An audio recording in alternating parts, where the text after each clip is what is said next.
Bonjour, donc aujourd'hui j'accueille Joël qui me fait le plaisir de témoigner pour la chaîne et le blog des anorexies. Donc je suis ravie de vous accueillir Joël et je vous remercie infiniment d'avoir accepté de discuter un petit peu d'anorexie et de partager un petit peu votre témoignage. Je vais peut-être vous laisser vous présenter. Donc, je m'appelle Joëlle, j'ai 64 ans, j'ai une fille de 26 ans, j'habite à Toulon, je suis prof d'anglais, actuellement en congé maladie, peut-être définitivement d'ailleurs. D'accord. Et alors donc on vous a diagnostiqué quel type de trouble alimentaire? Donc, je souffre d'anorexie mentale. D'accord. Et à quel âge ce trouble a-t-il été dépisté chez vous? Alors, mon anorexie est apparue vers l'âge de 17 ans. Donc, je peux un peu vous décrire, hein. Elle a commencé par un régime, comme beaucoup de jeunes filles. Donc, tout simplement, car je voulais perdre quelques kilos. Et en fait, ça c'est pour moi, ça a été très facile et ça m'a, entre guillemets, «grisée», on va dire. Je me sentais de mieux en mieux, en maigrissant, je me sentais de mieux en mieux. Alors ça, Et c'est je n'ai pas vu. est-ce qu'à l'époque, votre poids était considéré comme normal par vos... Oui, Vous n'étiez pas... Voilà, vous aviez un poids dans les valeurs habituelles? oui, voilà. Alors ce qu'il y a, c'est que j'étais, quand j'étais plus jeune, quand j'avais, entre, on va dire, 8 et 8 et 16 ans, j'étais très mince. J'étais D'accord. mince, j'étais fine. Et j'ai grossi un petit peu, voilà, vers 16-17 ans, comme, ça arrive, Oui, comme assez beaucoup, souvent, on va c'est dire. prévu pour, hein.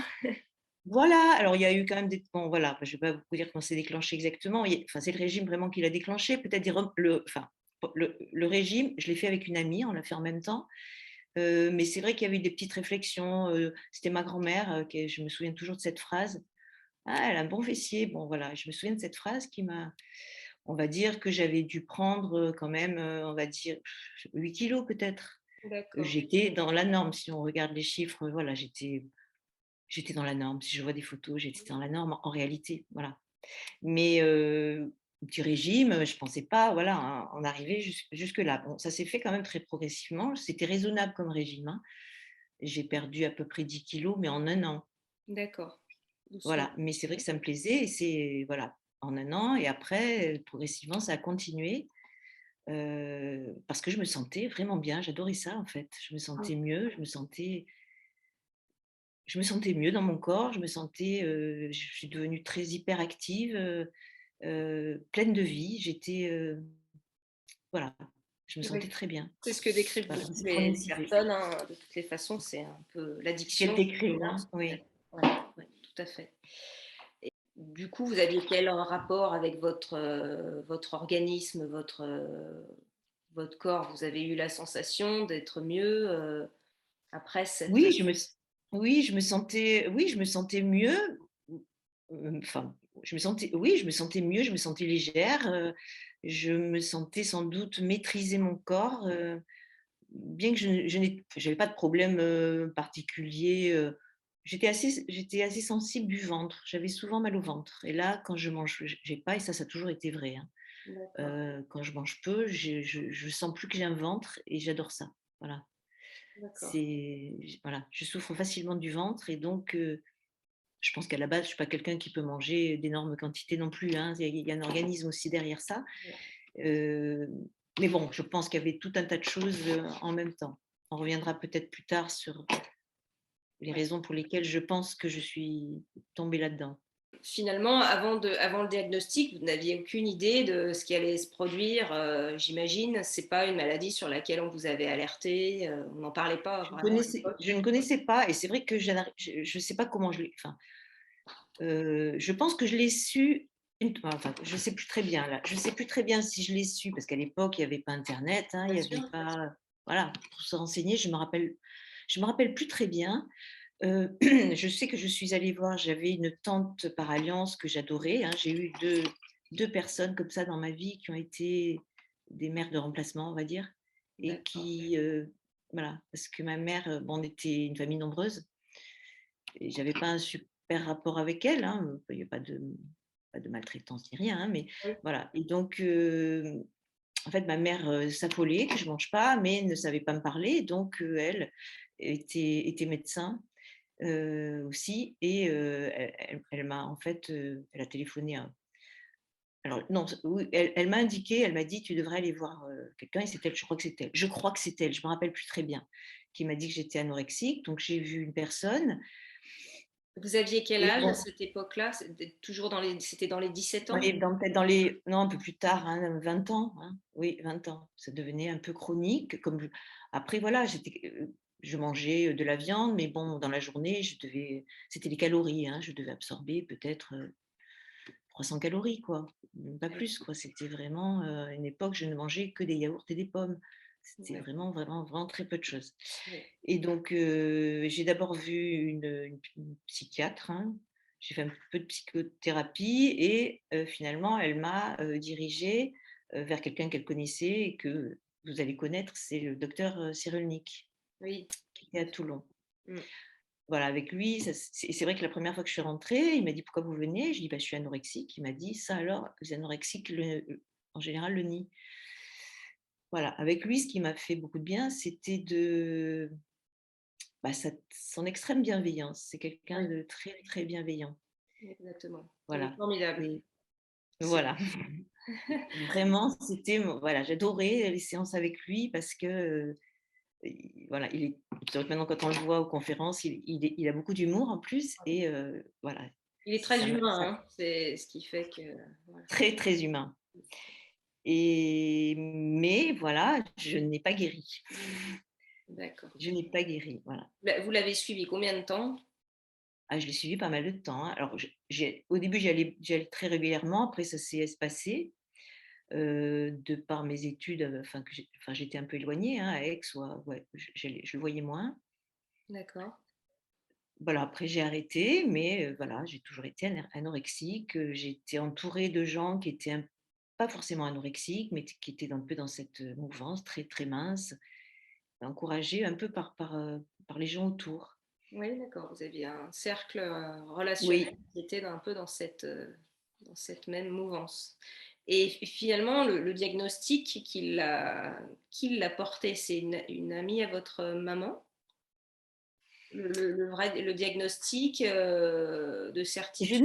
Je n'arrive plus à me souvenir. Je pense que c'est la première psychiatre que j'ai vue, qui m'a dit D'accord. que j'étais anorexique, Donc vers l'âge de 20 ans. vers l'âge de 20 ans, donc à peu près 3 ans après Oui, votre régime. le début du régime, voilà. Je me souviens, voilà, je me souviens bien la date du régime, parce que je me souviens par rapport à la classe dans laquelle j'étais. Donc, ça devait être vers 17 ans. Je crois que j'étais en première, voilà. Oui. Et alors, vos parents, comment ils réagissaient par rapport à ça une fois que le diagnostic a été posé? Bah, on parlait pas. On parlait pas. Alors, ce qui s'est passé aussi, c'est que c'est pour ça que je vous ai parlé un peu de quelque chose de familial, dans la mesure, heu, j'étais la seule en fait à afficher, hein, que je refusais de manger, que je venais à table, hein, je venais à table, mais je mangeais mes petits trucs. Hem, Ma mère vivait très mal, mais on ne parlait pas. On ne parlait pas de ça, ou alors parfois il y a eu des éclats. Je me souviens d'une scène où j'avais quand même une vingtaine d'années, donc je me souviens même du plat, c'était des épinards avec des œufs. Et ça a vraiment fini en pugilat avec mon père, parce que en fait, ma mère s'inquiétait, faisait des remarques, lui se taisait tout le temps, hein. Et voilà, ça a fini en pugilat, mais sinon, personne ne disait rien. Autour de moi, mes frères et sœurs savaient que je ne mangeais pas, mais j'avais une autre sœur qui trichait, elle. J'ai une autre sœur qui a fait de la boulimie, c'est-à-dire qu'elle D'accord, mangeait comme un ogre à table et après elle vomissait. Moi, je n'ai jamais vomi. d'accord. Heu et une autre sœur qui préparait des plats. Bon, ça, je l'ai fait aussi. Je faisais plein de cuisine, j'avais des livres de recettes, je faisais plein de plats pour les autres. D'accord. Oui, Et c'est décrit, oui. Vous aimez ah bien. oui, j'ai jamais autant cuisiné de ma vie. Et j'avais une sœur qui faisait semblant, qui s'en mettait plein l'assiette et qui ne mangeait pas. Elle, moi, je voyais bien qu'elle ne mangeait pas. Voilà, on est quand même 3 sœurs qui avons vécu ça, un frère qui faisait attention, donc il y avait vraiment une pression. Ma mère a été un peu ambiguë sur cette question, parce qu'en fait, elle aimait pas les gros, mais elle adorait nous faire manger. Donc je crois que Oui, le message, il était brouillé depuis le début. tout à fait. Et je d'accord. pourrais vous parler, je ne sais pas à quel moment je pourrais vous parler du déclenchement. Je pense que l'origine vient de quelque chose Oui, alors de petite effectivement, enfance. on va le voir un petit peu plus loin, en effet. Ensuite, donc vous avez quand même consulté le docteur Cyrulnik. Est-ce que vous avez pu voir un peu d'autres professionnels de santé qui ont essayé de prendre en charge le trouble? Non, pas du tout. Alors sans doute parce que je vous dis, c'était modéré au sens où, pour vous donner un ordre de grandeur, hein, quand j'avais grossi, donc je fais 1,57 m, mais D'accord. j'avais dû grossir, je devais faire, peut-être 49 kilos, D'ac- et je suis redescendue, on va dire à le plus bas que j'ai eu, c'est 38 kilos. D'accord. Donc il y avait pas de quoi m'hospitaliser. J'avais, alors avec ces 38 kilos, je me suis mise au sport à outrance, hein. Oui, Alors l'hyperactivité, oui. hyperactivité, c'était hyperactivité, beaucoup de sport, ça a été la danse, mais la danse m'a beaucoup aidée en fait, en même temps. C'est très mélangé. Je n'avais jamais fait de danse, je me suis mise à la danse classique, D'accord. heu, au tout Oui, début, elle peut être la danse peut être un élément déclencheur, mais elle peut aussi être un élément qui aide les personnes, hein. Ça dépend vraiment de comment ils le vivent en fait, hein. C'est je valable pense que le pour d'autres sport m'a aidée sports. moi. Ouais. C'est très compliqué, enfin, c'est très ambivalent. Je pense il l'a entretenu, mais il m'a permis de ne pas plonger. Je pense. Quelqu'un a quand même un moteur, un élément moteur qui vous a permis de garder. Il fallait garder des forces pour quand même exercer sa passion. Oui, et puis bon, toujours le compte des calories, hein, c'est-à-dire, je compte plus les calories aujourd'hui, hein, mais le compte des calories, c'est-à-dire, voilà, je pouvais m'autoriser à manger, je m parce que je m'étais Oui, dépensée. ouais, ouais. Bon, Du c'est beaucoup coup, cette et logique-là. c'est ça qui est intéressant, je pense. Mm. J'ai le droit de manger parce que voilà. Je pense quand même que j'avais une espèce de conscience de enfin, j'étais pas triste du tout, j'étais joyeuse, enfin joyeuse, oui, j'étais quelqu'un de oui, pleine de vie, pleine de mais paradoxalement, alors la danse, c'est plus complexe, c'est-à-dire j'avais jamais fait de danse, hein, mon corps évidemment je l'adorais pas, hein, on peut s'en douter, et c'est vrai qu'à la danse, hein, on se voit de face, de profil. Et beaucoup plus tard, parce que j'étais très, très assidue, ma prof de danse, bon, quand on commence la danse à peut-être 22 ans, j'ai commencé. D'accord. Voilà, était, elle me l'a dit plus tard, elle m'a dit: «Quand je t'ai vue la première fois, vraiment, je me suis dit que jamais je pourrais faire de danse». Je n'arrivais pas à me regarder dans la glace, mais je me suis mise à fond à faire tout ce qu'on me disait. Moi, je suis très perfectionniste, ça fait partie aussi. Oui, tout à fait. Donc je faisais les choses à fond, du mieux que je pouvais. Je pense qu'en plus, j'étais très souple, donc je ne savais pas, hein, ma mère avait toujours dit: «Joël, elle est pas sportive, hein», mais bon, voilà, ça a aidé aussi, et j'étais hyper assidue et vraiment, j'ai vraiment progressé, c'était une passion. Après, je faisais danse plus course à pied. C'était course à pied, c'est connu aussi pour les Oui, tout à fait. et quand même, je pense que la danse m'a aidée aussi à aimer mon corps, à connaître mon corps, à l'aimer aussi. Oui, tout à fait. C'est des outils qui sont très utilisés là maintenant dans les Oui, hôpitaux autour de la danse thérapie, hein. C'est des actes qui sont oui, développés où il y a pas du tout d'ambition de performance, mais c'est vraiment, vraiment entretenir une bonne tout à fait. relation avec son organisme, avec son corps, quoi. Avoir Oui, une bonne sensation, des sensations positives et agréables. Essayer de redécouvrir des sensations agréables avec le corps. Ouais, ça c'est beaucoup développé en thérapie, tout ça. D'accord.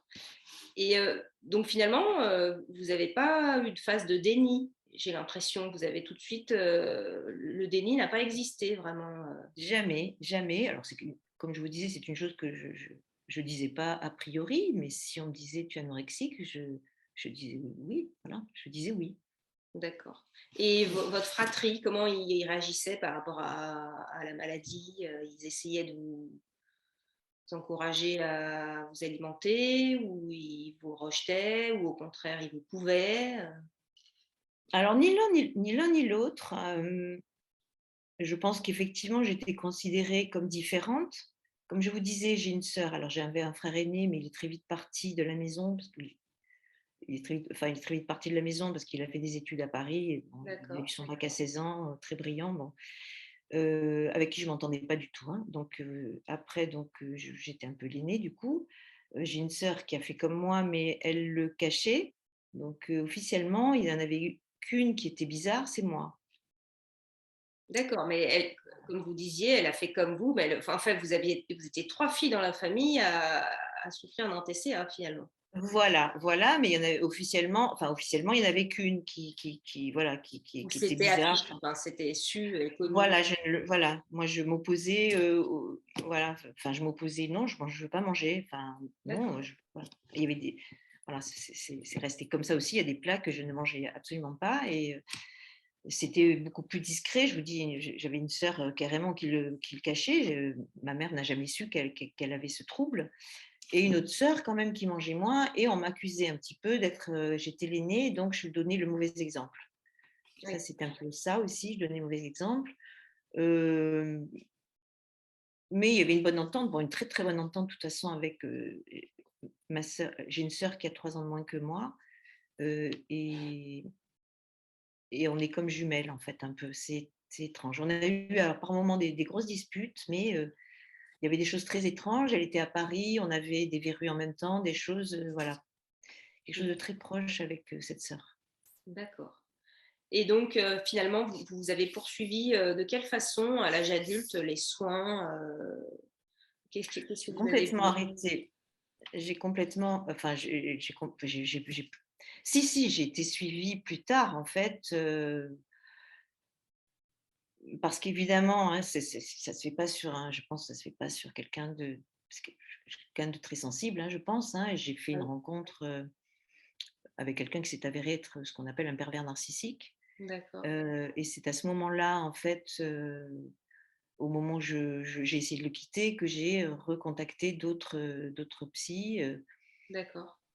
notamment, oui, si je veux parler d'il y a une dizaine d'années, depuis une dizaine d'années, je vois un psy qui travaille avec des TCC Oui, et évidemment, je lui ai parlé, bon, de mon problème, avec ce qui enfin, le père de ma fille, hein, qui est le père de ma fille, hein, qui ça a été vraiment j'ai vécu une période très, très difficile là, par contre, hein, j'étais plus joyeuse, d'accord, hein, ouais. voilà. Si on parle de TCC, on parle bien des thérapies cognitives et comportementales, hein. On parle bien de la même Voilà, chose. alors lui m'a dit d'emblée, voilà, je lui ai dit: «J'ai aussi un trouble, voilà, et je voulais absolument en parler, voilà, c'est quand même quelque chose qui ça c'est voilà, c'est devenu chronique. Je peux pas dire que c'est un enfer pour moi, mais c'est quelque chose, oui, qui c'est quelque chose qui est là et qui me fait un petit peu souffrir quand même, voilà. Bien sûr. Moins voilà, qui me fait souffrir. Ça me faisait moins souffrir avant, maintenant ça me fait plus souffrir.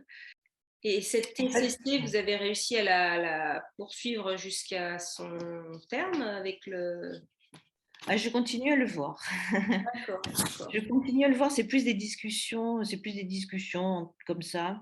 Hem, alors voilà, il est aussi très, très bienveillant, vraiment, il y a une très, très bonne relation avec lui et il m'a dit: «Je ne m'attaquerai pas, enfin, je ne m'attaquerai pas à votre trouble, mais en fait, on a travaillé sur les schémas et en fait, j'ai entre autres, exigences élevées et c'est là-dessus, sur mon perfectionnisme, en fait, mmh, qui s'attaque». oui, c'est vrai que c'est Alors dans une ma famille, il y a eu, des névroses obsessionnelles, bon. Bon, il a essayé de voir là-dessus s'il y avait quelque chose. Non, c'est différent. Mais, d'accord, et je pense quand même qu'avec lui, voilà, j'arrive à baisser ce problème d'exigence élevée. Je suis d'accord. plus douce avec moi, voilà. Ouais, c'est vrai que c'est une constante, hein, chez les personnes qui souffrent de troubles alimentaires, enfin, en particulier Oui, l'anorexie. C'est des exigences, inatteignables, en fait, hein. oui, On connaît, enfin, moi, je l'ai bien connu avec mon fils, hein, qui était tout jeune, mais oui. c'était improbable. Enfin, former des lettres sur un cahier, c'était jamais parfait. Il fallait Ah gommer, ouais. jusqu'à faire un trou dans la feuille. Enfin, c'était obsessionnel, oui. C'est difficile à comprendre, hein, quand on n'est pas dans la tête des autres, mais on observe par contre, ce que ça peut faire, cette exigence. C'est pas évident. Oui, Et c'est alors, difficile. ouais. Ouais. Si on essaye de revenir finalement sur les facteurs, parce que vous pensiez, avoir eu peut-être un traumatisme ou je ne sais pas, ou tout à l'heure on voulait évoquer éventuellement les facteurs, qui vous ont un petit peu amené à peut-être causer des troubles alimentaires dans l'enfance. Je ne sais pas si c'est Oui, quelque chose que vous avez identifié. oui, c'est quelque chose que l'on m'a rapporté. J'ai eu la chance, oui, d'avoir c'était une grande-tante qui était très précieuse, parce qu'elle était elle avait l'esprit très ouvert et autour de moi, hein, même les amis de ma mère me disaient des choses, hein, depuis mon enfance, ma jeunesse, on m'a toujours dit des choses. Bon, j'avais un frère aîné et j'étais très écrasée par ce frère aîné et bon, ce qui s'est passé, en fait, quand je suis née, bon, mon frère aîné était pas très sage et quand je suis née, ma mère s'est dit, «Bon, voilà, il fait j'ai pas bien fait avec, il s'appelait Bernard, hein, mon frère, donc je vais la mettrai dans une pièce et puis, voilà, c'est moi qui déciderai quand, je dois la nourrir».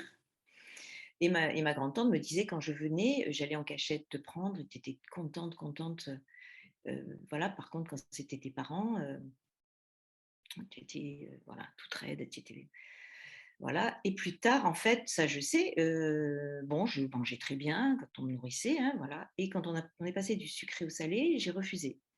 Et D'accord. là, ça a été le forcing. Au point alors je pense que ma mère était très, très, très, très inquiète, hein, je lui ressemble après, hein, plein de choses d'ailleurs. Je ne m'entendais pas avec elle, mais je vois que je lui ressemble. Hyper inquiète, voilà, je pense que pour elle, j'étais pas une bonne mère. Elle était pas une bonne mère si elle ne me nourrissait pas bien et donc elle était très affolée et mon père, pour en finir, je pense que c'était toujours comme ça, ma grand-tante a assisté à des scènes où on mettait un entonnoir. Ah oui, d'accord. Voilà. Donc je peux Et pas m'empêcher de penser que ça vient de là. Voilà. oui, c'est Peut-être pas, mais ouais. Ouais, ouais, il y avait eu un trouble alimentaire donc dans la très petite enfance, c'est-à-dire, à la oui. diversification, vous aviez quoi? Un an et demi, mais peut-être même pas? Non, peut-être même pas. Je pense que je crois qu'au début, il y a que du sucré, après on passe au salé. C'était encore au biberon. Oui, d'accord. Ouais, Oui, effectivement. Alors c'est très intéressant ce que vous dites parce que ça je oui, pense que ça mérite d'être creusé par les médecins en médecine humaine, hein, les spécialistes en TCA, parce que moi j'ai eu, je vous fais part, hein, j'en profite de vous faire part d'une oui, anecdote. Moi, mon petit garçon, en fait, j'ai allaité mes deux enfants jusqu'à l'âge de... Ça me tenait à cœur vraiment de les allaiter jusqu'à l'âge de 6 mois au moins. Donc moi, j'avais pris un congé parental pour les allaiter. Pour moi, c'était très important de les allaiter. Et donc pour mon deuxième fils, à l'âge de 6 mois, j'ai retravaillé et j'avais plus de lait. C'était oui, oui. voilà, ça a coupé le lait, le stress, voilà, de reprendre une activité. Et donc, bah, il a bien fallu le passer au biberon, parce que j'avais plus de lait. Alors, je tirais un petit peu de lait, le peu qui me restait, mais il a jamais accepté de prendre le biberon. En fait, il a refusé. Donc, catégoriquement. Ah Et oui. il n'y avait pas moyen. Et donc, moi, j'étais complètement démunie, parce que j'avais plus de lait. Et donc, je ne savais pas comment faire. Il hurlait, il y avait pas, il voulait pas prendre le biberon. Et il a tellement hurlé un soir qu'il a fait une sorte de spasme, hein, il ne pouvait pas respirer correctement. Donc il a fallu lui donner de la cortisone, enfin bon, ça a été un peu épique. Mais moi j'étais très désarmée, je ne savais pas comment faire. Ah oui, et Il oui. n'a jamais voulu accepter le biberon entre les 6 mois où bah, j'ai plus l'allaiter et les 14 ou 15 mois, je crois. Il n'a pas pris de biberon. Donc moi j'étais embêtée et donc le pédiatre à l'époque m'a dit mais bah, vous allez nourrir au petit Suisse au lait infantile. Et donc, le lait, à cette transition qui s'est mal passée, il l'a eu en petit suisse. Parce que j'avais pas Oui, eu oui, d'autre oui, moyen de le faire, en oui, fait. oui. Le biberon, Ça c'était passait niette. mieux en petit suisse, oui. C'était pas possible. Donc, effectivement, là, il y a eu un trouble bien malgré ma volonté. Ben oui, oui, oui, oui. Et donc, et je m'en souviendrai toujours de ça. C'est que je pense que ça l'a marqué. Il n'a pas pu avoir la nourriture que lui, il aurait voulu avoir, quoi. Donc, à cette époque-là, en tout cas. Donc, Oui, oui, c'est possible, mais vous avez quand même, oui, fait le nécessaire. C'est vrai que ma mère, beaucoup plus tard, et ça m'a fait du bien quand elle m'a dit, j'aurais jamais dû faire ça. ouais. J'aurais dû continuer à te donner toujours le blédine premier âge, ou je sais plus ce que c'était. Euh, Si on savait toujours tout, on ferait aucune erreur. ben, exactement, Malheureusement, hein, exactement. parents, Alors, c'est plusieurs métiers, comme on dit, hein. Mais ça rejoint votre fils, ça rejoint, difficile, ouais. Enfin, voilà. forcément, ça entraîne de la culpabilité, mais là, voilà, pour le coup, j'ai fait du mieux que je Oui, pouvais. mais vous avez fait, oui, voilà, oui, ma mère aussi, elle a cru Mais elle faire a fait bien, hein, je aussi, pense. comme elle, À parce l'époque qu'à cette surtout, époque, c'était pas connu, et je pense que tout pour à elle, fait. le fait que vous puissiez pas accepter la nourriture et la diversification, elle se sentait pas à l'aise, et puis elle s'est dit, il faut quand même lui apporter des nutriments à travers une nourriture salée et Exactement. différente, et elle a trouvé que cette méthode-là, à l'époque, elle pensait, voilà, mais j'imagine que forcément, c'est sûr, c'est un traumatisme. Enfin, moi, je sais que pour mon petit Voilà, je garçon, ça a comprends. été un traumatisme. Et oui. Enfin, je le sais, et si on avait pu s'en passer, on l'aurait fait. Et Oui, oui, oui, oui, oui. c'est très intéressant de souligner ça, je pense. Oui, oui, non, mais je peux penser que ça. Alors, j'ai une sœur aussi, une autre sœur, donc la dernière, hein, qui a 10 ans de moins que moi. Et elle aussi, elle a fait une sorte enfin, de refus de manger quand elle avait 3-4 ans. D'accord. C'est passé assez vite. Alors, c'est vrai on avait une tante qui était la sœur de ma mère, qui était très présente. Alors, elle, c'est vrai qu'elle avait une stratégie. D'ailleurs, j'ai vécu chez elle aussi. Et c'est vrai qu'il y a eu une période bah, qui était bonne, hein. En fait, elle était infirmière et très, très humaine. Enfin, je sais pas, elle sentait ces choses-là. Et je me souviens, elle lui achetait des brioches. Elle lui en achetait, au lieu de lui acheter une brioche, elle lui en achetait 4. Et donc, elle mangeait que le sucre. C'est vrai que je pense que c'est comme ça qu'il faut faire, quoi. C'est vraiment laisser l'enfant, voilà, pas forcer, Oui, quoi. alors c'est effectivement, on peut pas, le sucré, c'est les envies de réconfort, hein, c'est ce qu'on appelle le doudou, hein, Mm. le réconfort aussi émotionnel, hein, on sait que ça procure voilà, du réconfort chez les enfants, donc voilà, faut pas interdire. Après, c'est toujours une question d'équilibre entre l'excès et le rien du tout, et puis le juste milieu, hein. Donc, Oui, oui, non, mais évidemment, manger du sucré, mais voilà, je pense que c'était histoire qu'elle mange quelque chose, elle apprécie, qu'elle soit pas, oui, qu'elle soit pas bloquée. c'est ça. Euh, Ouais. et c'est une chose, enfin, moi j'ai fait très, très attention pour ma fille. Je voulais surtout pas. Je suis contente parce qu'elle n'a pas du tout mon trouble. D'accord, bah oui, c'est sûr que c'est un Ouais, soulagement, je comprends bien. Ouais. ouais, j'ai vraiment tout Et, fait pour pas l'embêter. Et alors, moi, du coup, j'ai fait une formation sur les troubles du comportement alimentaire avec le professeur Rigaud, qui était une formation en e-learning, donc par Internet. Oui, C'est un professeur de nutrition très connu qui a fait 40 ans, enfin, qui a géré pendant 40 ans les troubles alimentaires, professeur Rigaud. Donc, voilà, moi, j'ai fait cette formation qui était destinée aux professionnels de santé parce qu'en tant que maman, bah, on a été tellement affecté. Enfin, ça change toute une vie ah, voilà, oui, puis il a été hospitalisé. Enfin, c'était un stade inquiétant, je comprends, hein. voilà, c'est très destructeur, et moi j'étais démunie, il fallait que j'ai tous les éléments enfin, je voulais essayer d'avoir le maximum d'éléments pour prévenir les rechutes, en fait, même si malheureusement il y a plein de choses qui ne dépendent pas de moi. Je voulais qu'en tout cas, tout ce qui dépend de moi, je puisse faire les choses de façon idéale. Et aujourd'hui, il va bien? Oui, oui, il est Oui. guéri depuis plus de 2 ans maintenant, donc, voilà. Et alors, dans cette formation, pour y revenir, dans cette formation du professeur Rigaud, il explique bien que quand il y a des antécédents familiaux de troubles alimentaires ou autres, d'addiction par exemple, les enfants sont plus sujets à être atteints d'un trouble D'accord. alimentaire. Donc, pour D'accord. revenir, alors après, vous me dites, hein, si vous ne souhaitez pas répondre, ce que je comprendrai, dans vos parents, il y avait un trouble alimentaire visible ou une autre addiction, ou pas spécialement? Alors, dans ma famille, je ne sais pas l'origine. J'ai une sœur, la sœur qui est proche de moi est médecin aussi. Enfin, elle n'est pas médecin praticien, elle travaille plutôt dans la pharmacovigilance. D'accord. Et elle m'a dit un jour que notre grand-mère maternelle, c'est vrai qu'elle était très très mince. Elle me dit, mais elle était anorexique.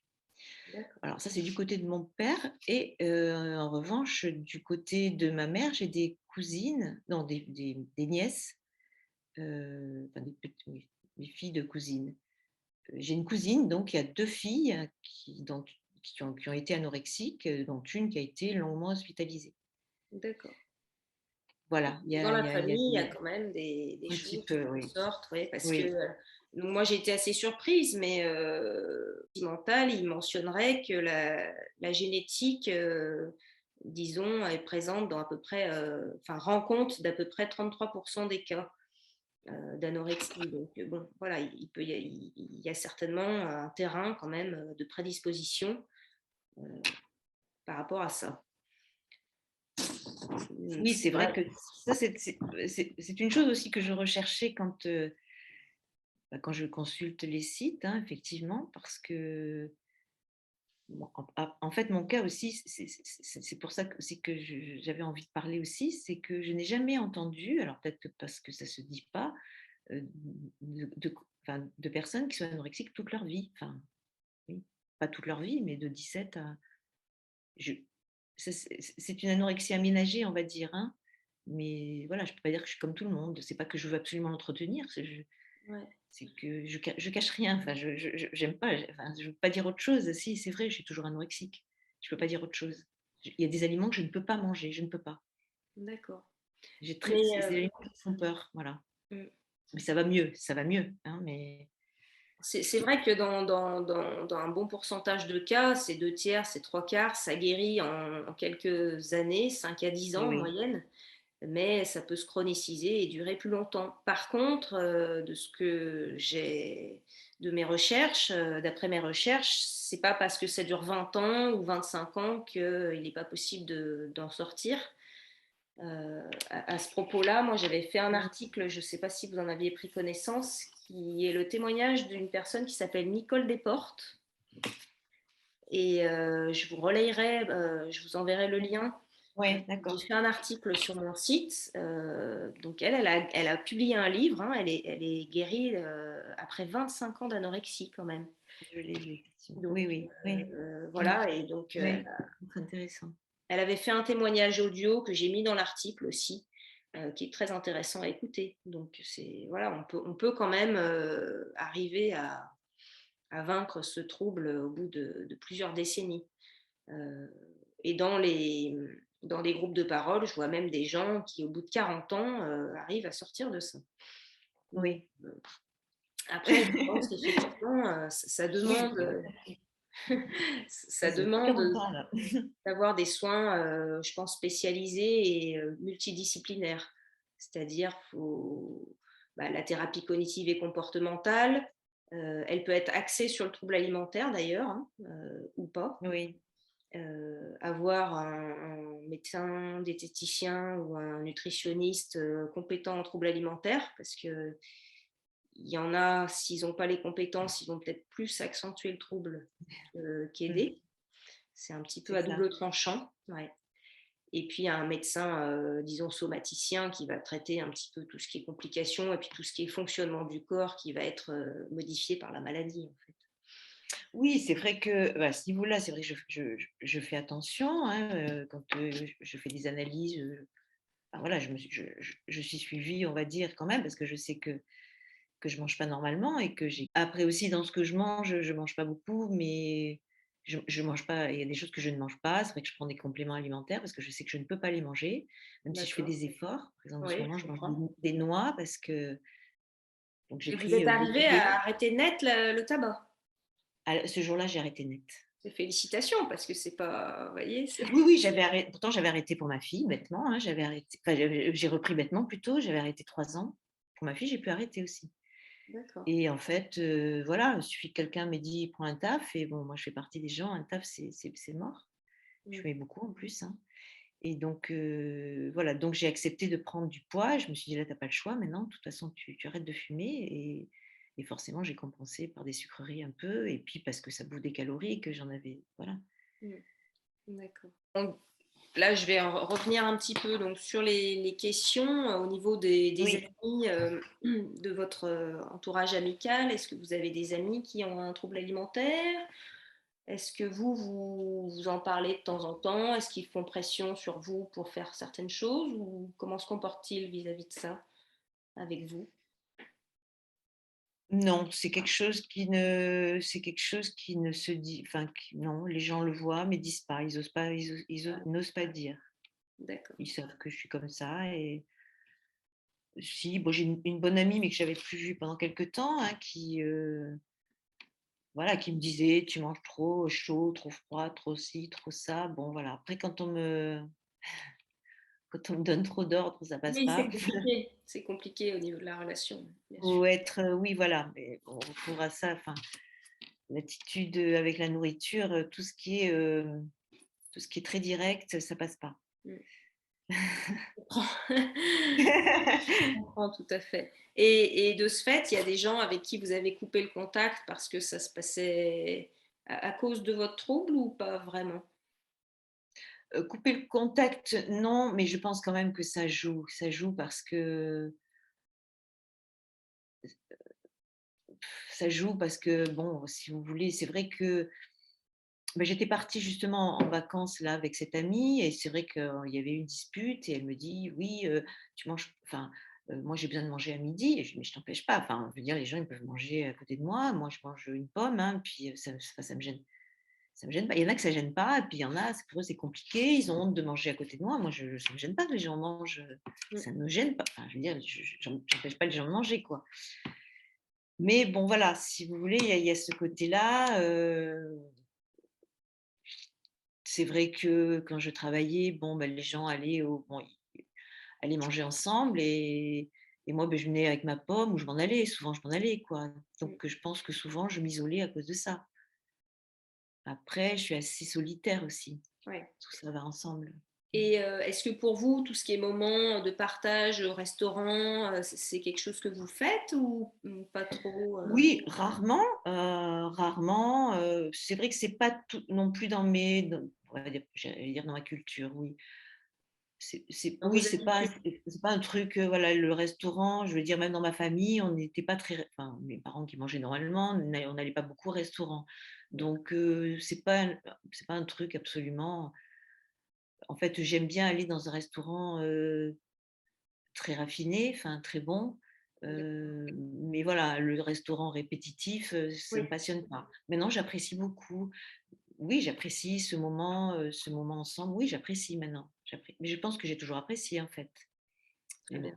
la convivialité, mais voilà, le problème, c'est ce qu'il y a dans l'assiette. Ouais, d'accord. Même au Et restaurant, je choisis. et dans l'avenir, finalement, comment vous envisagez l'avenir? Est-ce que le TCA, c'est quelque chose, que vous vous dites: «Bon, bah, ça fait partie de moi, je lutte plus» ou est-ce que vous continuez, à essayer d'avoir une prise en charge? Comment vous percevez, Non, j'ai une prise en charge qui est c'est pas une prise en charge. En fait, je fais attention à bon voilà, en plus à un certain âge, bon voilà, je veux dire, je fais attention à ne pas être malade, donc j'ai quand même ça qui d'un côté, voilà, si je vois que quand je fais une analyse, je fais pas des analyses, tout le temps bien sûr, mais qu'il y a des choses qui vont pas, mais j'essaie quand même de rectifier. Mais non, je continue à voir, mais pour d'autres raisons, parce que bon, c'est j'ai vécu quelque chose de très difficile pendant, oui, une quinzaine d'années, oui, voilà, avec le père de ma fille, hein, donc avec ma fille, il y a des difficultés, il y a pas celle de l'alimentation. oui, Donc je continue à voir, ce psychiatre, d'accord. voilà, Et qui me suit pour d'autres choses que ça. Disons que c'est un peu indirect. Je voulais aller voir aussi un nutritionniste, mais comme vous le disiez justement, il faut tomber sur un bon parce que exactement. s'il me fait un régime, avec des pâtes et même si voilà, finalement je ne vais pas le suivre, hein, donc du coup, je n'y suis jamais allée, quoi. Je comprends. Ouais, c'est pas évident. Alors, il y en a un qui est très réputé dans les troubles alimentaires, là, qui est, bon, qui est dans votre région, pas Oui, directement, mais il n'est pas très oui, loin. C'est le Nicolas Sahuc. Je ne sais pas si vous le connaissez. non, Je crois qu'il est vers Montpellier. C'est un diététicien qui est beaucoup intervenu dans des émissions télé, qui est très impliqué dans les troubles alimentaires, qui est aussi attaché à certains hôpitaux. Alors là, je ne sais plus dans lequel il est. Je ne sais pas si c'est pas la Péronie, mais bon, ce sera à vérifier. Mais c'est un diététicien qui est très impliqué et qui est très brillant, qui a donné aussi des interviews à plusieurs personnes qui sensibilisent au sujet des troubles alimentaires. Par exemple, il a fait un podcast chez Philippe Morgan Soulier. Je ne sais pas si vous connaissez. Non, Donc, non. Morgane Soulier, c'est une jeune femme qui a souffert d'anorexie. Alors, je ne sais pas réellement si elle est guérie, je pense, mais elle a créé plein d'outils, en fait, les outils qu'elle aurait aimé avoir quand elle était malade. Elle a créé plein d'outils, elle a créé un site internet aussi, elle a créé une application. Donc, elle a créé une application où on peut, par exemple, Ok. recenser ses émotions, quelles émotions on a à tel moment de la journée, est-ce que ça a un impact sur le repas, etc., etc. C'est très complet. Et donc, elle a aussi une partie podcast, un petit peu comme on est en train de faire en ce moment, finalement, Oui. où elle interviewe Nicolas Sahuc, et c'est très riche d'enseignements. C'est très intéressant. Voilà, tous ces arguments qui permettent un petit peu aussi de faire intervenir la partie intellectuelle pour contrer un petit peu les aspects de la maladie qu'on ne maîtrise pas, en fait. Ça peut être intéressant. Vous avez envie d'ajouter certaines choses ou de conclure? Oui, enfin, dans vos questions, effectivement, vous me demandiez quels conseils je donnerais. Oui, Voilà, si je peux, bien sûr, bien sûr. ce que je ressens pour aider les autres. Comme je vous disais, effectivement, c'est vraiment, quand je vous donnais l'exemple des brioches, c'est en fait, c'est notre ennemi. La nourriture est notre ennemi. Et c'est en fait faire en sorte, enfin, être très doux avec la personne, ne pas la braquer Ouais. et lui proposer des choses en douceur, aller dans son sens et quelqu'un qui est Faire la déjà paix, anorexique, faire la quoi. paix avec l'assiette, de pacifier Voilà, la relation avec la nourriture et voilà. de faire en sorte que ça se passe bien. Ouais, ouais. Tout à fait. Bah, c'est très intéressant. Et j'avais fait également un article, là, il y avait une petite série de dessins animés qui était sortie pour les enfants, c'était La Chouette en toque, donc Oui, qui mettait tout un tas de, voilà, la nourriture avec l'aspect émotionnel, le fait que c'était très important chez les jeunes d'ailleurs, hein. C'est des petits dessins animés qui permettent voilà, de rappeler la dimension émotionnelle avec la nourriture qui est très importante finalement. et oui, en fait, tout est, oui, Faut que ça se... tout est là, voilà. Mais voilà, c'est vrai, c'est être doux, dire aux gens qu'on les aime parce qu'ils s'aiment pas trop comme ça, en fait. Maintenant, alors, ah oui, si, j'ai une question qui me vient, que je ne vous ai pas posée tout à l'heure. Quand vous avez vécu une relation difficile avec le papa de votre fille, est-ce que vous avez l'impression que ça a augmenté votre trouble alimentaire ou ça n'a pas eu d'impact ou... Non, ça n'a pas vraiment eu d'impact. Alors, c'est vrai que j'ai été en fait un peu trompée, on va dire, complètement avec un pervers narcissique. Bon, pervers narcissique, c'est vrai que c'est très à la mode. Ouais. Mais voilà, si je vous le dis, là, c'est vraiment ça, parce qu'au début, j'y ai absolument pas cru. Je l'ai lu, mais non, mais non. Ah, mais il y a des petites choses. Je revenais sur le livre. Mm. Et bon, vraiment. Et alors, il y a quand même une chose, c'est vrai que ça posait un problème dans mes relations, hein, parce que, bon, quelqu'un qui mange aussi différemment des autres, qui refuse, bon, ça faisait fuir plein de gens, hein. Et, euh, et lui mangeait un petit peu de façon, enfin, était assez mince aussi, il n'était pas anorexique, mais bon, il s'en fichait. À midi, s'il mangeait un bout de pain, voilà, il ne m'a jamais embêté là-dessus. Donc, non, ça n'a rien fait. Alors, est-ce que oui, évidemment, quand j'étais très mal, je mangeais encore moins parce qu'il y a tout un contexte. Bien sûr, Oui, oui, il y a des moments. anxiogène. Ouais. Oui, oui, voilà. Voilà. Oui, oui, il y a des moments, en fait, ça a réveillé un petit peu des moments un peu, on va dire, suicidaires. J'ai quand même fait des tentatives. Ouais. Mais je n'ai fait des tentatives qu'à partir de cette relation. Donc, Oui, ce que je veux dire, c'est que pas en le étant, trouble alimentaire qui vous a... voilà, voilà. c'est vrai que je n'ai pas osé, enfin, j'ai pas voulu le regarder, mais je le regarderai. Il y a un aspect sur votre site, il y a une personne qui parle de noirceur des anorexiques. Oui, Voilà. Et c'est vrai que c'est ça qui je me suis dit: «Je veux parler» parce que moi, j'étais tout le temps j'étais pas du tout triste, je suis très sensible, donc je suis pas tout le temps extravertie, je suis un peu introvertie, mais j'étais pas triste du tout. J'étais d'accord. pleine de vie, j'avais plein de choses. La danse aussi, alors en même temps, m'a fait du bien, je veux dire ça parce que je n'arrive pas bien à faire la part des choses avec ça, avec la danse. Ça a entretenu parce que, j'avais même fait, je sais plus, un travail là-dessus, et un travail, oui, dans mes études, en fait, le danseur, en fait, être très mince quand on est une fille, une femme, enfin, je pense qu'il y a un refus aussi d'être mère, ou je pense que Oui. ça s'est passé aussi là. Et en fait, c'est pour moi, c'est une espèce de transcendance de la féminité, d'être très mince. C'est entre la danseuse qui vole et la féminité voilà, pour moi, c'était presque spirituel en fait. Oui, oui, oui, bah, beaucoup, c'est très décrit, hein, cet état un peu Ça euphorique, aussi, ouais, tout à fait. Alors, ouais. je reviens sur, c'est intéressant, sur l'idée de la noirceur. Je pense qu'il y a un stade vraiment de sous-poids pondéral Oui, qui fait qu'à un moment donné, il y a tellement plus d'énergie que je je pense que vois. la noirceur là s'impose à l'individu malade. Et alors, je vous le souhaite, enfin, je pense que c'est peut-être ce que vous aviez dit, vous n'êtes jamais vraiment descendu à un poids qui fait que vous avez dû être hospitalisé.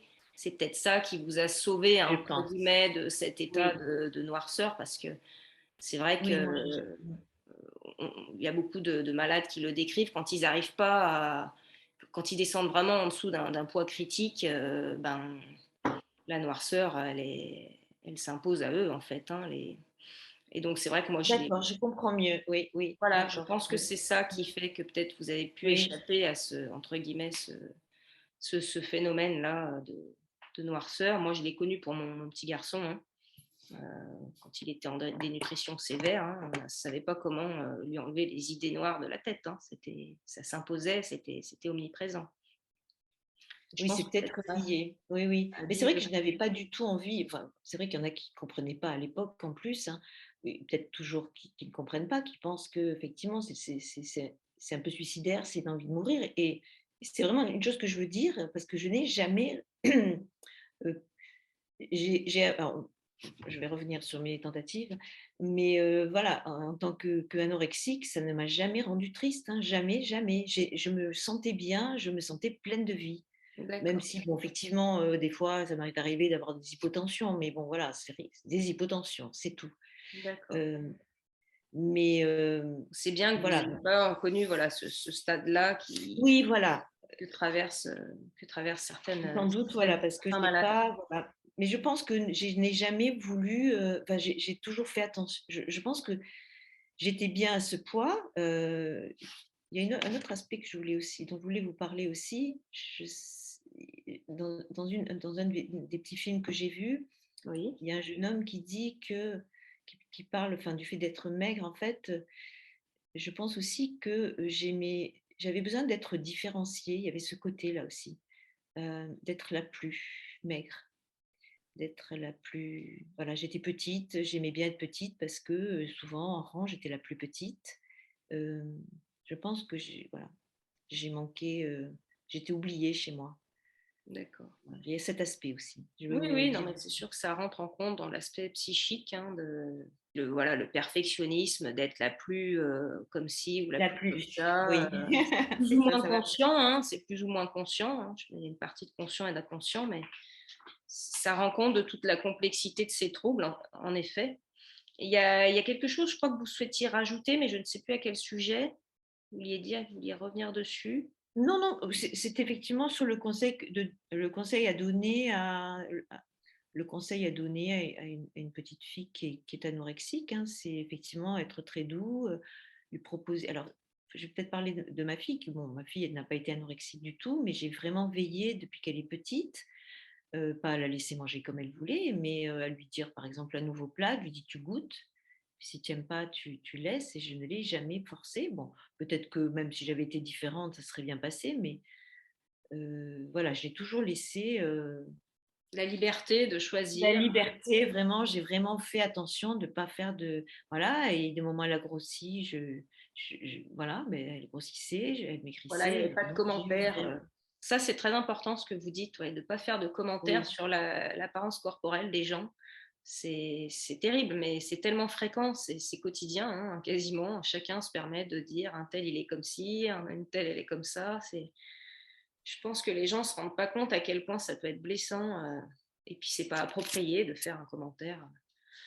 c'est ça, comme je vous dis, ma grand-mère qui était rondelette d'ailleurs elle-même, mais qui s'est mis, elle s'est mise à rigoler, voilà, parce que j'étais très mince et puis voilà, j'ai dû prendre un peu de poids. Bon, voilà, moi à l'époque ça ne me gênait pas du tout.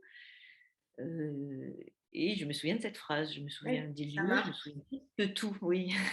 Se disent beaucoup, hein, les gens qui traversent les TCA, ça part d'une phrase des fois qui paraît anodine par un proche, par un Mais oui, médecin, ça peut être n'importe quel type d'intervenant et ça fait un bug dans la tête de la personne. ouais, et puis voilà, c'est une maladie, voilà, qui peut, oui, conduire au décès, quoi. Enfin, je veux dire, on le sait, hein. Oui, tout à fait. Et est-ce que vous saviez qu'il y en avait des fois des troubles du comportement alimentaire chez les animaux qui sont d'origine Et non, ça, je uniquement ne savais pas du tout. J'ai des chats depuis longtemps, là, j'en ai 2. D'accord. J'adore ça, Moi, j'adore je les chats. pose cette question parce que moi, je fais souvent le parallèle Et avec oui, l'espèce animale, puis avec les espèces animales, puisque je les soigne. Donc, oui, c'est vrai que, ben, par exemple, il existe de l'anorexie nerveuse chez les chats après juste une phase de stress. Alors, le stress, ça peut être un séjour en pension pendant les vacances des propriétaires, un animal qui a aucun problème de santé, il est mis en pension, il se stresse, pendant 4-5 jours, il ne mange pas, et hop, là, il y a une phase d'anorexie qui s'enclenche et qui nécessite parfois des pauses de sondes d'alimentation. ah oui, Donc, pour les sortir parce qu'il y a tout un tas de mécanismes corporels qui s'enclenchent en fait dans les mécanismes de troubles du comportement alimentaire, hein. Donc que ce soit l'anorexie, la boulimie, oui, tous les mécanismes sont pervertis en fait, hein. Tout ce qui fonctionnait bien se met à dysfonctionner. Donc il faut casser les mécanismes corporels et puis il faut casser les oui, mécanismes émotionnels oui, chez l'animal. Alors chez l'animal, ce n'est pas des mécanismes intellectuels. On a chez les humains, donc ça, on n'a pas à lutter contre. Par contre, on a à lutter contre tout ce qui est facteur de stress. Donc, quand on est confronté à ça, nous, en tant que vétérinaire, il faut bien sûr rétablir tous les facteurs de bien-être, tout ce qui permet de faire retomber le stress à son plus bas niveau.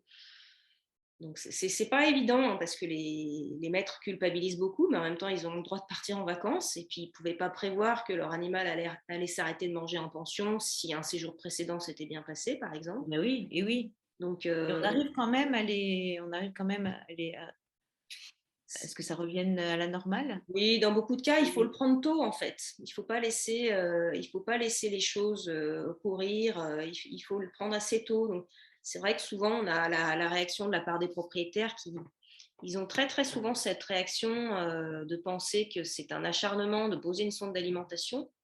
En fait, non.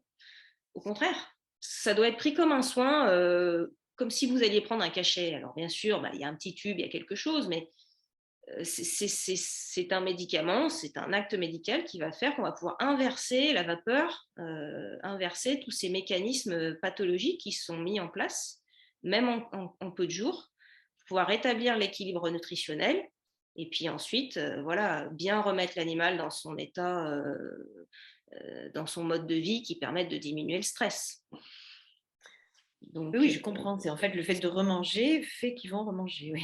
Enfin, le fait de c'est de ça, les c'est nourrir, ça. oui, oui, oui, oui. Et oui, c'est ça, oui. Et c'est pour Oui, ça que parce que c'est intéressant le contrat de poids, c'est très discutable dans la mesure où il faut, voilà, c'est très difficile d'avoir à imposer un contrat de poids contre le gré de la personne, et ça, j'avoue que je suis pas très d'accord. Mais il faut arriver, toute la difficulté, c'est d'arriver à lui faire accepter le bénéfice de la reprise de poids plus pour de que tout poids. s'inverse en fait. Puisque Enfin, soit on rentre dans un cercle vicieux, soit on arrive à re-rentrer dans un cercle vertueux.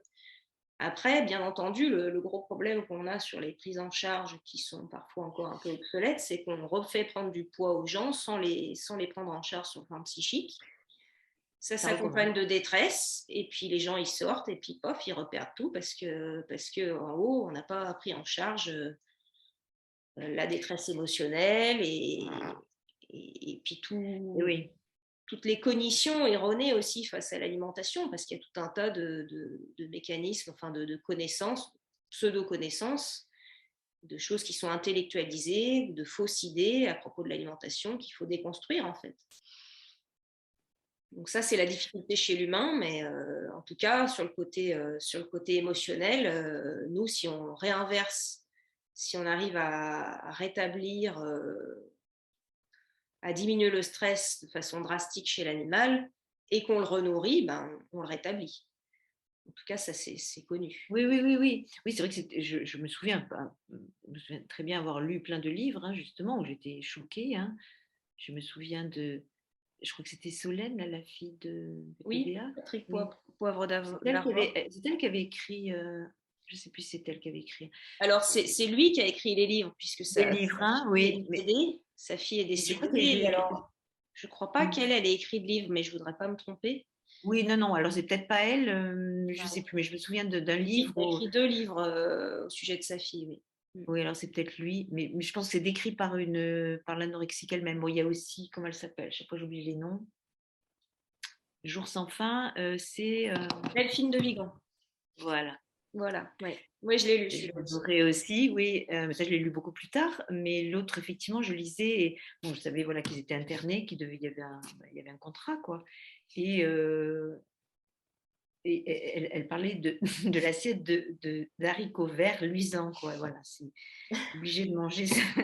Ouais, d'accord. Voilà, ce truc et je me disais: «Mais c'est vraiment une torture, quoi», mais je comprends, oui, je comprends que quand il y a un poids, oui, c'est on n'a rien trouvé d'autre en fait, il faut que l'organisme Bah, reprenne, disons que c'est un tout, quoi. C'est-à-dire qu'on ne peut pas oui, décorréler le oui. corps du mental et des émotions. Il faut arriver à tout prendre en charge en même temps.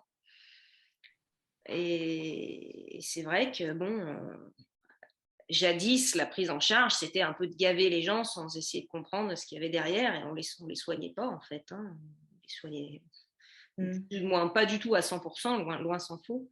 Ah oui, oui, oui, je sais que oui, c'est vrai que je sais que c'est compliqué, enfin c'est compliqué quoi à soigner. Alors j'ai juste une petite anecdote en fait, quand j'avais fini mes études, enfin pas vraiment puisqu'après j'ai terminé, je voulais pas être prof particulièrement, je voulais faire traduction, mais il aurait fallu que je recommence toutes mes études et j'avais fait des traductions et c'est un hasard, j'avais vu une annonce, c'était la maison des oiseaux à Sanary, je ne sais pas si vous connaissez? Non, Bah, la maison des oiseaux reçoit des enfants, plutôt des adolescents, je crois, des enfants. En tout cas, aujourd'hui, ce sont des adolescents bah, qui ont des problèmes de TCA. Je pense que c'est surtout l'obésité, mais je crois aussi les autres. Et c'était donc des documents en anglais quoi, hein, que je traduisais en français. Et bon, c'est vrai que j'étais aidée par mon père parce que je lui disais je traduis, mais je ne sais pas si ça a du sens. Par moments, c'était très médical. d'accord. J'ai traduit 3 pavés. Et le hasard terrible, c'était sur l'anorexie. D'accord. Je crois que c'est un hasard total. J'ai dit oui, mais je ne savais pas ce que c'était. Je ne connaissais pas cette maison. Enfin, voilà, il demandait quelqu'un pour faire des traductions et je suis tombée sur 3 articles. D'accord. Donc là, j'ai fouillé. Enfin, j'ai découvert beaucoup de choses, quoi. Mm. Oh, bah, c'est sûr, de toute façon. Oui. Il y a tellement maintenant d'ouvrages qui commencent à quand même bien expliquer ça. Et puis je pense que sur la dernière décennie, il y a vraiment eu un bond en avant dans la prise en charge qui est énorme, hein. Oui, j'ai l'impression. Ouais, on a vraiment beaucoup d'avancées qui viennent aussi beaucoup des pays anglo-saxons, il faut quand même le dire. L'hôpital Maudsley, l'incorporation des familles en tant que moteur de soins plutôt que cause du trouble alimentaire. Enfin, on a compris beaucoup de choses. Et je pense que ça continue d'ailleurs dans ce sens-là. En tout cas, voilà, le professeur Rigaud, lui, de l'association Autrement, est vraiment un homme absolument, enfin, d'une bienveillance et d'un professionnalisme D'accord, je ne connaissais pas. hors du commun. Et bah, vous pouvez, si vous avez besoin, vous rapprocher de son association, Association Autrement. Elle est située à Paris. L'association Autrement. Donc, ils ont un site internet, une page Facebook. Donc ils sont vraiment très professionnels. Et moi, j'ai suivi une formation d'une très grande qualité. Voilà, les qualités humaines font que on arrive quand même dans les cas très difficiles, des fois dans des cas extrêmes, à soigner les gens, hein. Donc ça, c'est quand même le message d'espoir, c'est que je trouve qu'il y a maintenant des progrès phénoménaux qui sont faits cette dernière décennie. Et il y a beaucoup d'intervenants et d'anciens malades aussi qui témoignent. Et ça, c'est très positif, je trouve. Et est-ce que le côté, justement, le côté génétique peut être contré? C'est ça qui m'a. Enfin, Alors, c'est on génétique. sait que c'est multifactoriel, quoi Oui, qu'il en soit, même s'il y a des oui. prédispositions génétiques, mais oui, bien sûr, ça enfin, Mm. c'est bien dit dans la formation, c'est pas parce qu'on a une prédisposition génétique qu'on ne peut pas être Il faut rien soigné. faire. Ce n'est Mhm, pas d'accord. absolument un frein aux soins ni à la guérison, et Oui. ça n'entache pas le pronostic de la personne. Donc, c'est pas parce qu'on a une prédisposition qu'on va avoir un mauvais pronostic, pas du tout. Donc, ça, Mais ce c'était qu'il y a aussi, intéressant ouais. aussi. Oui, puis une dernière, enfin, une chose que je trouve que j'ai peut-être pas bien exprimée, effectivement, je sais que quand j'ai su que c'était génétique, quelque part, ça m'a enlevé une culpabilité, parce qu'il y a une culpabilité quand même, hein. Il y a toujours une culpabilité, oui, mais Oui. qui devrait pas être Lourde, là, hein, mais ça reste des maladies, hein, mais lourde, hein, quand elles sont parce bien qu'on est installées. montré du doigt quand même. Ouais. Oh bah bien sûr, oui. Oui, Faut que ça, c'est aussi le but des témoignages. oui, Il faut oui. déstigmatiser les gens, quoi. Il faut arrêter de montrer du doigt les personnes comme ça, parce que augmenter la culpabilité, ça les aide pas à guérir. Au contraire, c'est un frein Ça énorme. les enferme. Mm. Merci en tout cas, Joël, de ce témoignage. Oui, C'est très voilà, précieux. oui, enfin, ça me fait plaisir de contribuer. Bon, ça me fait du bien à moi aussi, mais ça me fait plaisir, voilà, d'exprimer mon expérience, enfin, de donner mon expérience. Et voilà, il y avait ce point effectivement du sport qui peut aider et voilà, je suis pas une personne, enfin, j'ai jamais été triste enfin, j'en ai souffert, mais je n'ai jamais été triste. J'ai jamais eu envie de mourir à cause de ça. Voilà. Bon, bah ça c'est un beau message d'espoir. Donc j'espère que vous continuerez à voilà à cheminer vers la bonne voie pour pouvoir. Oui, alors peut-être que oui, peut-être que pour moi, mon désir de vie, même si je suis quelqu'un de, voilà, je suis pas très expansif, enfin, je suis un petit peu réservée, je suis pas quelqu'un de très expansif, hein, mais je crois que je tiens beaucoup à la vie tout en étant voilà, anorexique, mais j'ai toujours tenu beaucoup à la vie, je crois. Je crois que je tiens beaucoup à la vie. Voilà. Merci Joël vraiment pour ce témoignage. Et Changer puis l'image, hein, aussi, voilà, voilà, de l'anorexie. exactement, changer l'image. Voilà, on peut être malade et rester joyeux et bon avoir un état parfois un peu chronicisé de la maladie, mais qui est compatible avec une belle Oui, vie, hein, voilà. oui, il y a une lutte, hein, il y a une lutte, mais voilà, on tient la vie quand même. C'est parfait. Bah, merci pour ce témoignage. Merci beaucoup, C'est Joël. moi qui vous remercie Et et puis, qui vous remercie pour tout ce que vous faites, bah, c'est bien normal. Et puis, je vous de votre enverrai les travail. liens. Je vous enverrai les liens de ce dont nous Oui, avons parlé, voilà, pour que vous c'est vrai que c'est puissiez en prendre connaissance. votre site oui, m'a attiré évidemment des anorexies, c'était intéressant comme mot. Et puis l'image aussi, hein. Oui, c'est voilà l'objectif de quitter cet état. Et puis, Oui, ça rappelle aussi le fait qu'il n'y a pas une seule histoire identique. Chacun a vraiment son histoire propre. Donc, c'est vraiment plusieurs histoires d'anorexie. oui, Et pas que d'anorexie restrictive comme vous la connaissez, mais il y en a, c'est l'anorexie boulimie, il y en a, c'est l'anorexie, ensuite quelques années de boulimie, ensuite retour à oui, l'anorexie. Enfin, chacun a vraiment son histoire propre. oui, Mais bon, c'est l'idée qu'on peut s'en défaire et que voilà, il y a plein de choses à faire sans trouble alimentaire. Et ce message que vous véhiculez aussi, et moi je suis très contente de le véhiculer, c'est que même si vous gardez un degré, voilà, une atteinte avec cette oui, maladie, vous êtes heureuse et puis vous transmettez un message d'espoir que ben, on peut vivre quand même avec un degré d'anorexie, disons, sous oui, contrôle oui, c'est et vrai. puis et bien vivre. Voilà. Oui. Je suis très contente qu'on ait partagé ce moment. Je vous enverrai tous les liens. Et puis, je vous souhaite une bonne journée.